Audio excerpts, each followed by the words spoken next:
21대 대통령 선거일을 10일 앞두고 김문수 대통령 후보의 공동 선대위원장인 나경원 의원이 5월 23일 오전 10시 평택의 송편에서 지원 연설을 하였습니다.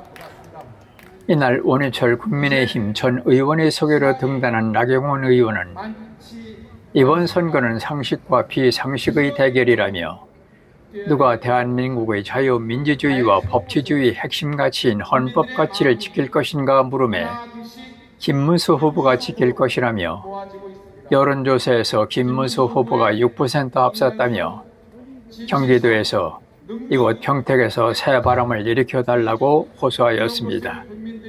나경원 의원의 연설을 들으시겠습니다. 존경하고 사랑하는 평택 시민 여러분 반갑습니다. 아침 일찍인데도 이 평택의 열정, 평택의 애국심이 느껴집니다. 여러분들 그런 마음으로 오셨죠? 이번 선거는 상식과 비상식의 대결이라고 생각합니다. 누가 평택을 살릴 것이냐, 누가 대한민국의 자유민주주의와 법치주의 그 핵심적인 헌법 가치를 지킬 것이냐, 답은 정해져 있습니다. 여러분, 김문수 후보가 그거 할 수 있지 않겠습니까? 엊그제 드디어 서울에서는요, 김문수 후보가 6%가량 앞선다는 여론조사가 나왔습니다. 이제 경기도에서, 그것도 이곳 평택에서 새바람을 일으켜 주시면 됩니다.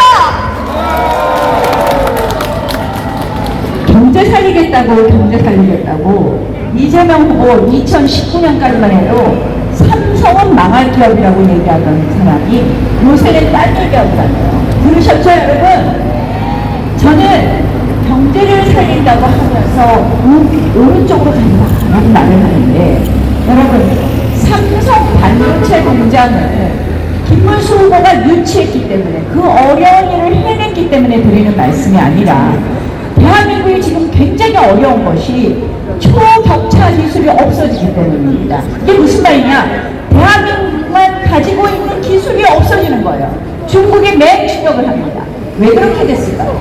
문재인 정권이 지나면서 주 52시간을 예외 없이 적용하다 보니까 대한민국 연구원들도 연구할 수가 없습니다. 마음 놓고 연구할 수 없으니 대한민국의 기술력은 자꾸 줄어들고 있습니다.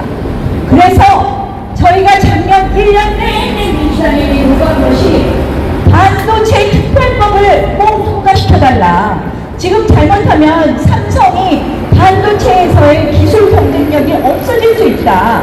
그 법의 핵심 내용이 뭔지 아십니까? 딱 하나입니다. 연구직에 한해서 주 52시간 예외를 딱 3년간 만들어달라는 거였습니다. 그래서 연구하고 싶은 사람들이 마음껏 연구해서 빨리 우리가 초격차 기술을 확보해야 된다는 그 외침이었는데 1년 내내 민주당이 그걸 안 들어줬습니다. 왜? 기득권 노조 민노총 때문입니다. 구멍이 나면 주 52시간이 무너진다는 민노총의 그 요구에 매몰되어 있는 이재명 후보가 어떻게 반도체를 살리고, 어떻게 AI 산업을 만들고, 어떻게 대한민국 경제를 살리겠습니까, 여러분? 그래서 제가 하는 말이, 이재명 후보가 경제 살린다는 건 무슨 거짓말이다. 그쵸? 그것뿐만 아닙니다. 엊그저께 커피값 120원 이야기 들으셨죠? 아니, 커피 원가는 120원밖에 안 하기 때문에 계곡에서 10,000원 받으면 이게 더 남는 장사라는데요. 그럼 제가 그랬어요. 문재인 전 대통령이 평산 책방에서 커피를 4,000원에 팔고 있더라고요. 그러면 문재인 전 대통령도 33배 받는 악덕업주냐고. 여러분, 자영업자가 커피 원두값만 필요합니까? 물값 필요하죠. 전기료 내야죠. 임대료 내야죠. 경제 ABC도 모르는 사람한테 경제를 맡길 수 있겠습니까? 또 있어요. 호텔 노쇼 경제라고, 한마디로 어느 마을에 누가 호텔 예약을 하고 취소를 하더라도 예약금 10만 원이 빽빽빽빽 한 바퀴 돌고 나면 마을의 경제가 활성화된다는 건데 그 취소된 예약금 때문에 망하는 숙박업주는 생각을 안 하는 건지 이 엉터리 사이비 경제로 경제를 살리겠다고 하면서 지금도 다시 무엇을 이야기하느냐. 오늘 아침에 보니까 기본 무슨 소득위원회를 또 만든대요. 여러분 경기도민들한테 예전에 10만 원씩 나눠준 거 기억하십니까?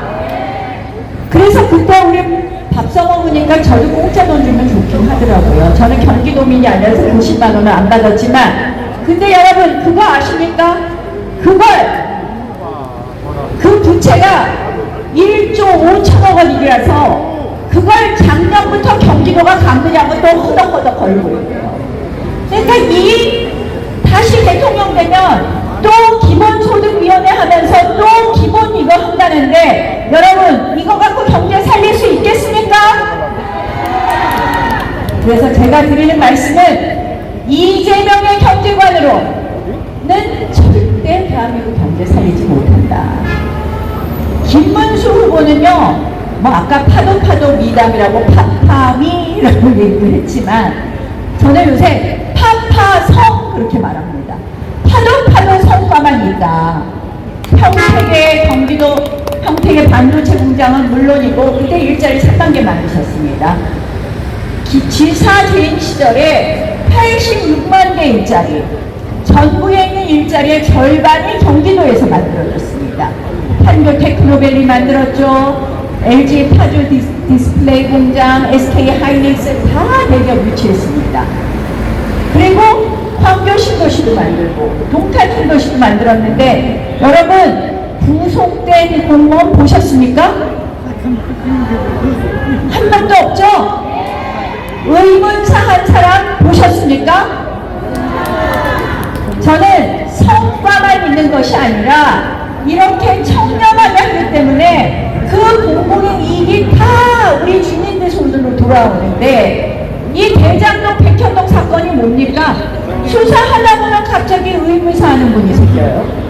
7명이나 이재명 후보의 범죄와 관련된 사건에서 죽음을 맞이했습니다.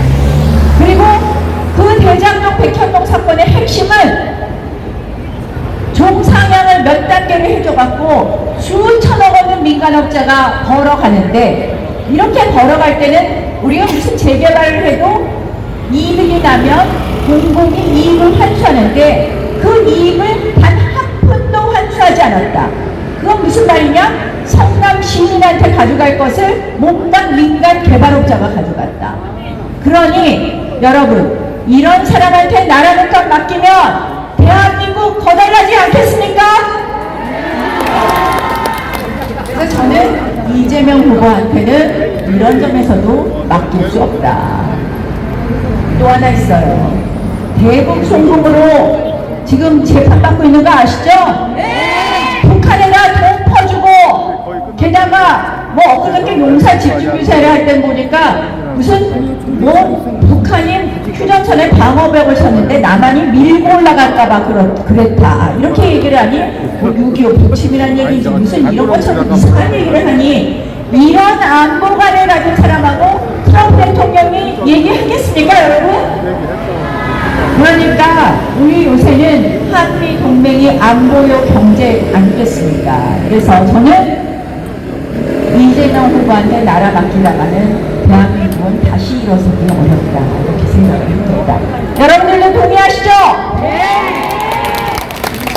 뭐 경제 살리는 거는 더 설명 안 해도 다 아시는 표정인 것 같긴 한데 여러분 저는요 제가 생각보다 국회의원 한 지 이제 오래됐는데요. 작년에 국회에 와서 보고 이런 국회 처음이라는 생각이 들었습니다. 1년 내내 이재명의 죄를 가리기 위해서 본인 수사한 검사 탄핵하는 것부터 시작해서 온통 탄핵이었습니다. 뭐 법무장관 째려봤다고 탄핵에 이르기까지 탄핵만 30번을 하더니 이제 사법부 수장까지도 탄핵하겠다고 합니다. 본인한테 불리한 재판했다고. 여러분 대법원장 탄핵했다는 얘기 들어보셨습니까?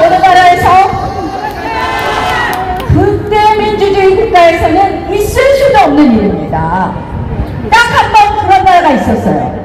2007년에 파키스탄 군부 독재 정권에서 대법원장을 탄핵하겠다고 했습니다. 그랬더니 변호사를 중심으로 해서 시민들이 들고 일어나서 막아냈습니다. 왜? 사건 분립, 입법, 사법, 행정은 반드시 경제와 균형이 있어야 되는 겁니다. 본인의 죄를 가리기 위해서 입법부에서 완전히 의회 독재를 하면서 탄핵과 반헌법 입법을 강행하더니 이제는 사법부까지 무릎에 꿇리려고 합니다. 대법관은 14명이 정원인데 말안 듣는 대법관을 한꺼번에 못 바꾸니까 100명으로 늘린다 그러다 사람들이 난리치니까 엊그저께 새로 입법을 발의한대요. 30명으로 늘리고 대법관 중에 비법조인 법을 공부 안 한 사람을 절반 3분의 1을 늘린다 그러는데 여러분 한번 생각해 보십시오. 최종적인 법률심의 대법원인데 아니 법 공부 안 한 사람 시민단체 사람들이 가서 대법관에 한다는 것이 결국 민주당 입맛대로 대법원 민주당 입맛대로 인민재판소 만들겠다는 거 아닙니까 여러분? 그러면 어떻게 됩니까? 유권 무죄, 무권 유죄입니다. 민주당하고 친하면 무죄요. 민주당하고 안 친하면 유죄요. 여러분, 힘없는 선량한 시민의 권리는 보호되기 어려운 겁니다. 여러분, 이런 사법 파괴도 막아내야 되지 않겠습니까? 저는 이재명 1인 독재 국가가 무섭습니다. 입법부를 장악하고 지난 1년간 어려운 행태를 보면 이제 이재명 후보가 대통령이 된다면 대한민국은 독재 공포 국가가 완성된다고 봅니다. 저희 국민의힘 부족한 거 많고 그동안 잘못된 것도 많았습니다. 저도 답답하기도 하고 어쨌든 책임있는 의원으로서 여러분들께 송구하기도 합니다. 그러나 여러분, 이재명 1인 독재국가가 가져올 그 공포 그리고 그 반민주 그리고 그 반헌법 우리는 막아내야 됩니다. 대한민국 오늘이 있었던 것은 대한민국의 자랑스러운 헌법 자유민주주의와 시장경제를 근간으로 한 법치주의를 근간으로 한 헌법이 있었기 때문입니다. 여러분, 이번 선거는 자유냐 독재냐 법치냐 무법이냐의 선거입니다. 김문수 후보를 선택해 주셔서 이제 대한민국의 헌법 가치를 지키고 경제도 살려냅시다. 그럼 이곳 평택에서부터 시작해 주십시오. 여러분들 해 주시겠죠? 대한민국 최고의 반도체 공장이 있는 이곳 평택에서부터 대한민국의 헌법을 지키고 대한민국의 경제를 살리는 그 투표 시작해 주십시오. 고맙습니다. 특권을 끊는 정부, 신뢰를 세우는 대한민국 누가 만들 수 있습니까? 김문수! 네 여러분, 북핵을 이기는 힘, 튼튼한 국가 안보가 있는 나라 누가 만들겠습니까 여러분? 김문수!